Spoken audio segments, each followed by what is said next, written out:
2017 से अब तक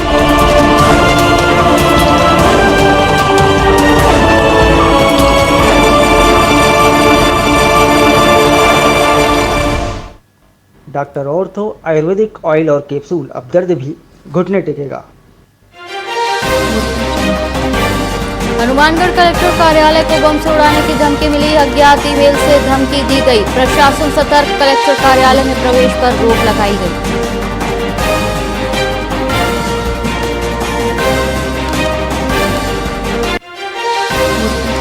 जयपुर में पकड़े गए 2,90,000 के नकली नोट। उत्तर प्रदेश से लाए थे नोटों की खेप। पुलिस ने दबिश देकर 2 तस्करों को पकड़ा।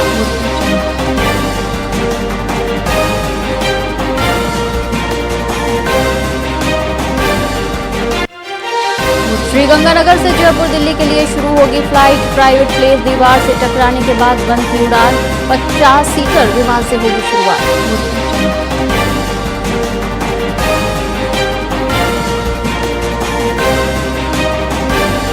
इंडिगो फ्लाइट 6E2411 4 घंटे लेट। दिल्ली जोधपुर फ्लाइट में भारी देरी। कम विजिबिलिटी से उड़ान संचालन प्रभावित।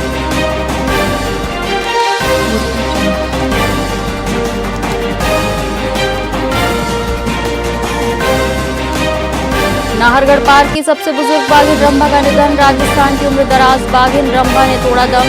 पोस्टमार्टम के बाद होगा बाघिन रंभा का अंतिम संस्कार।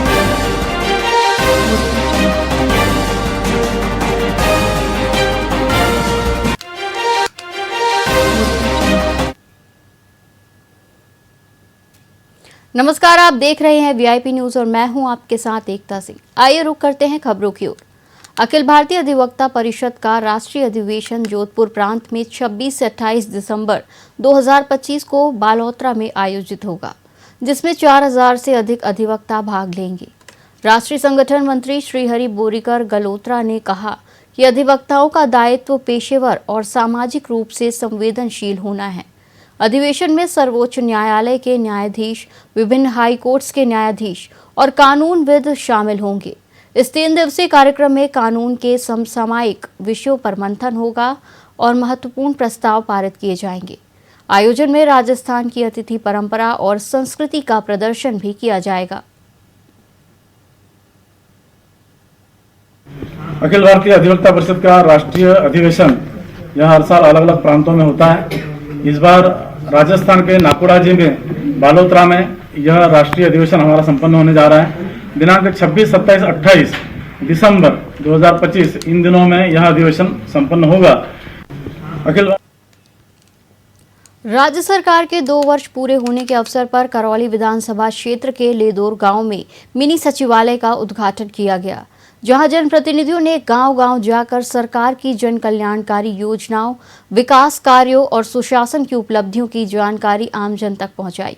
मिनी सचिवालय शुरू होने से ग्रामीणों को अब विभिन्न सरकारी सेवाएं एक ही स्थान पर सुलभ होंगी, जिससे समय और संसाधनों की बचत के साथ प्रशासनिक पारदर्शिता बढ़ेगी।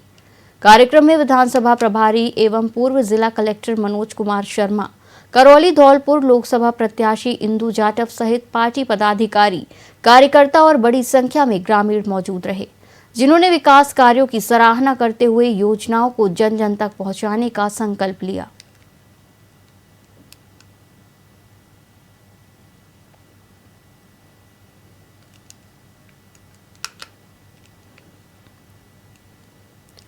जोधपुर राष्ट्रीय लोकतांत्रिक पार्टी के प्रमुख और नागौर सांसद हनुमान बेनीवाल ने भजनलाल सरकार पर तीखा हमला बोला। जोधपुर में उन्होंने कहा कि राजस्थान में भ्रष्टाचार और अराजकता का आलम है, जिससे पिछले 2 साल बर्बाद हो गए।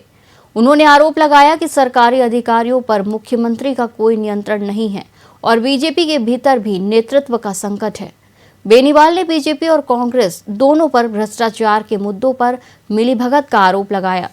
बेनीवाल ने यह भी दावा किया कि पेपर लीक मामले में कई बड़े बीजेपी नेताओं के नाम शामिल हैं, जिनका खुलासा वो जल्द करेंगे।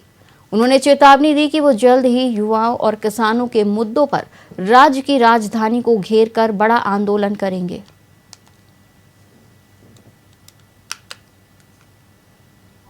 वंदे जो मातरम की चर्चा है उसके अंदर मैंने भी भाग लिया, लेकिन आप एक तरफ तो वंदे मातरम की चर्चा करा रहे हो और दूसरी तरफ आपके पार्लियामेंट के अंदर इंडिगो फ्लाइट उड़ नहीं रही थी लोगों के लिए, और वो जो लूथरा ब्रदर्स गोवा के अंदर जिनका नाइट क्लब था जिसमें 27 से ज्यादा लोग मारे गए, उनके लिए इंडिगो ने विशेष उड़ान भरी। एक तरफ तो राष्ट्रगीत की चर्चा हो रही है और इंडिगो उड़ा के ले जा रहा हूं उनको, अब उनको पकड़ के ला रहे हैं। तो ये आप देखिए इंडिगो का ये कहना कि पॉलिटिकल पार्टियों को फंडिंग करता है, तो कहीं न कहीं फंडिंग का ही मामला होगा, जिसकी वजह से मिनिस्ट्री और देश चुप रहा। और राष्ट्रगीत उस समय जिसको हमने राष्ट्रगीत का दर्जा दिया, उस वक्त की सुनहरा भारत होगा, सोने की चिड़िया होगा, लेकिन अब तो सुनहरा भारत लूट रहा है और कांग्रेस मौन है। कांग्रेस के पास मुझे लग रहा है कि इनको जैसे ही कांग्रेस वाला विरोध करते हैं, कहीं न कहीं बीजेपी उनको डरा देते हैं, ईडी सीबीआई का डर दिखा के, तो ये बेचारे चुप हो जाते हैं। यही कांग्रेस पार्टी की स्थिति देश के अंदर है। मैं तो खड़ा रहता हूँ ना इंडिया अलायंस के अंदर, मुझे पता है उनकी स्थिति क्या है।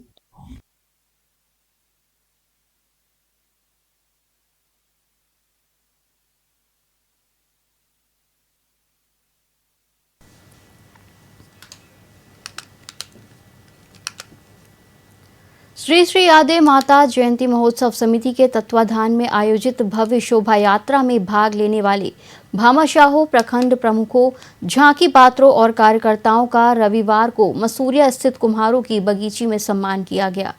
मुख्य अतिथि अमराराम और मदनलाल घोड़ेला रहे, जबकि अन्य विशिष्ट अतिथि और गणमान्य लोग उपस्थित थे। सचिव भंवरलाल ओडिया, कोषाध्यक्ष श्रवण कुमार जलवाड़िया और संयोजक राजेश मंगल ने सहयोगियों को स्मृति चिन्ह प्रदान कर सम्मानित किया। इस वर्ष भी धार्मिक झांकियां, काच्छी घोड़ी नृत्य और मारवाड़ का गैर नृत्य आकर्षण का केंद्र होंगे। सतयुग के प्रथम चरण में कुमार प्रजापति समाज की कुलदेवी श्री श्री यादे माता जी के जन्म जयंती महोत्सव इस बार विक्रम संवत 2082 गुप्त नवरात्रि माघ शुक्ला 20 जनवरी 2026 को मनाया जाएगा धूमधाम से। आदि आराध्य देवी माँ श्री श्री यादे का जो जन्म दिवस है माघ शुद्ध द्वितीया, वह कुमार प्रजापति कुमावत समाज द्वारा प्रतिवर्ष मनाया जाता है।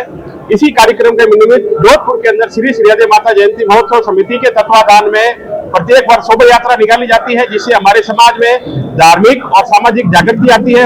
हमारे आज श्री यादे जयंती के जो भामाशाह है उनका सम्मान किया और आगामी 20 जनवरी 2026 को हमारे समाज की जो जयंती है वो धूमधाम से सब बाहर से पधारेंगे लोग, और हमारे समाज में बहुत संगठन है, एकता है, और धूमधाम से हम शोभा यात्रा निकालेंगे। बड़ा हाथी, घोड़ा, रथ सबके साथ हम सब मिलकर पूरा जोधपुर में रातारात से रवाना होगी, फिर गांधी मैदान तक सब धूमधाम से मनाएंगे। सतयुग के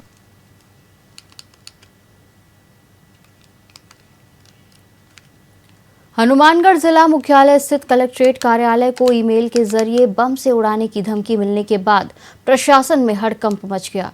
एहतियातन कलेक्ट्रेट और पास के जिला न्यायालय परिसर को खाली कराकर कर्मचारियों, वकीलों और आम लोगों को बाहर निकाला गया। सभी गेटों पर पुलिस बल तैनात कर प्रवेश पूरी तरह बंद कर दिया गया है।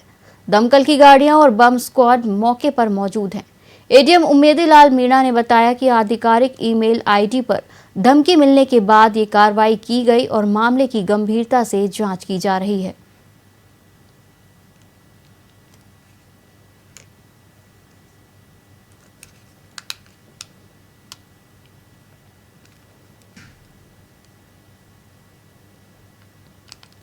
हनुमानगढ़ जिला मुख्यालय स्थित कलेक्ट्रेट कार्यालय को ईमेल के जरिए बम से उड़ाने की धमकी मिलने के बाद प्रशासन में हड़कंप मच गया।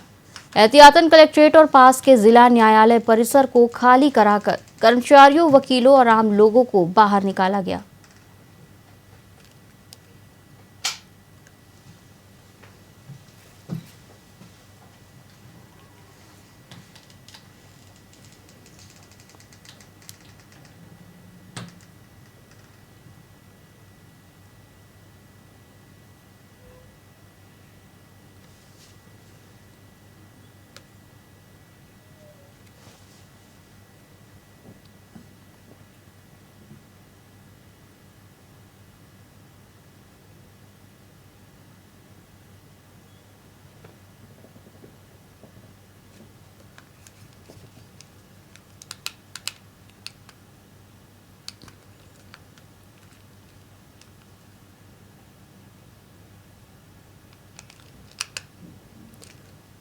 बीकानेर में भ्रष्टाचार के खिलाफ एंटी करप्शन ब्यूरो ने बड़ी कार्रवाई की है।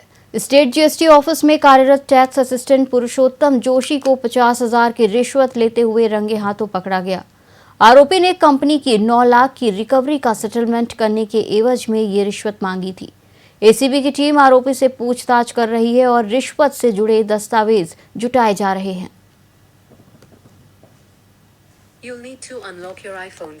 शिकायत ये आई थी कि साहब जो जीएसटी विभाग है बीकानेर है, उसमें एक अधिकारी हैं, वो अधिकारी पुरुषोत्तम जोशी हैं और वो मुझसे जीएसटी में मेरी रिकवरी निकली हुई है, मैं कोर्टिंग का काम करता हूँ और उसकी रिकवरी को सेटल करने के बाबत मेरे से 50,000 रुपये की डिमांड कर रहे हैं। इसका हमने वेरिफिकेशन कराया, 14 तारीख को वेरिफिकेशन कराया और आज हमसे 50,000 रुपये इन्होंने ले लिए हैं और एक ये रंगे हाथों ट्रैक हो गए हैं। शिकायत ये आई। इस बुलेटिन में फिलहाल इतना ही। आप देखते रहिए वीआईपी न्यूज़। नमस्कार।